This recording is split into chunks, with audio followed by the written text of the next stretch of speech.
वज़ीर-ए-आज़म शहबाज शरीफ आज सैलाब ज़दा इलाकों का दौरा करेंगे और सूरत हाल का तफसीली जायज़ा लेंगे। चेयरमैन NDMA ने वज़ीर-ए-आज़म को ब्रीफिंग देते हुए बताया है कि ग्लेशियर पिघलने और बर्फानी झीलें फटने से सूरत हाल मज़ीद पेचीदा हुई है। सैलाब के खतरे के बायस 2 लाख अफराद को महफूज मकामात पर मुंतकिल कर दिया गया।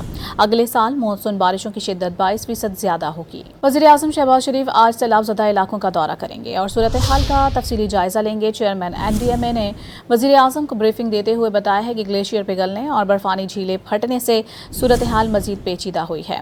सैलाब के खतरे के बायस 2 लाख अफराद को महफूज मकामात पर मुंतकिल कर दिया गया। अगले साल मॉनसून बारिशों की शिद्दत 22% ज़्यादा होगी। वज़ीर-ए-आज़म शहबाज शरीफ आज सैलाब ज़दा इलाकों का दौरा करेंगे और सूरत हाल का तफसीली जायज़ा लेंगे। चेयरमैन NDMA ने वज़ीर-ए-आज़म को ब्रीफिंग देते हुए बताया है कि ग्लेशियर पिघलने और बर्फानी झीलें फटने से सूरत हाल मज़ीद पेचीदा हुई है। सैलाब के खतरे के बायस 2 लाख अफराद को महफूज मकामात पर मुंतकिल कर दिया गया। अगले साल मॉनसून बारिशों की शिद्दत 22% ज़्यादा होगी।